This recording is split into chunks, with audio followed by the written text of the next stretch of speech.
2025년 12월 31일 형법이 다시 한번 조용하지만 중요한 변화를 맞이하였다.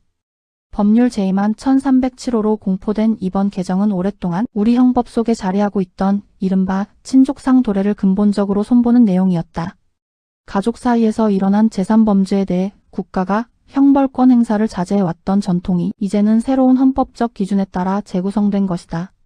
그동안 형법은 가족이나 가까운 친족 사이에서 발생한 절도나 사기 같은 재산범죄에 대해 형을 면제하거나 아예 고소가 없으면 공소를 제기하지 못하도록 하였다.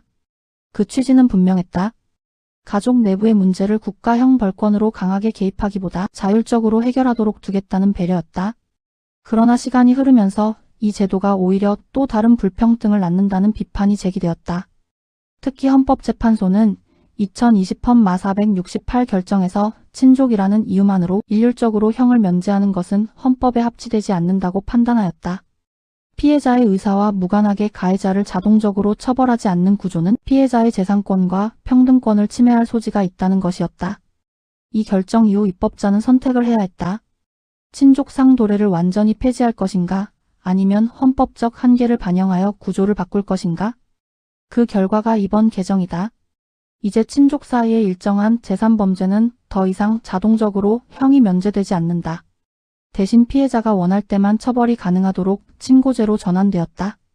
즉, 국가가 먼저 나서서 처벌하는 것이 아니라 피해자가 고소해야 비로소 공소를 제기할 수 있게 된 것이다.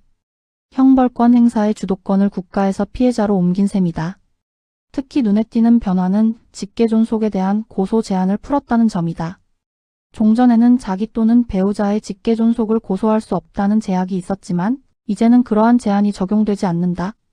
부모나 시부모라 하더라도 재산범죄의 피해자가 되었다면 고소를 통해 처벌을 구할 수 있다. 가족 내부의 위계질서가 형벌권 행사에 장애가 되지 않도록 한 것이다. 또한 친족이 아닌 공범에 대해서는 이러한 특례가 적용되지 않는다. 가족이라는 신분적 유대는 그 범위 안에서만 고려될 뿐 외부 공범까지 보호하지는 않는다. 이는 신분관계에 기초한 형사특례가 어디까지 허용되는지에 대한 명확한 선을 그은 것이다. 아울러 권리행사방해죄나 작물죄 등 관련 재산범죄에도 같은 취지가 확장되었다. 다만 본범과 배우자, 직계혈족, 동거친족 등의 관계에 있는 경우에는 법원이 형을 감경하거나 면제할 수 있도록 재량을 남겨두었다. 예전처럼 자동 면제가 아니라 구체적 사정을 살펴 판단하도록 한 것이다.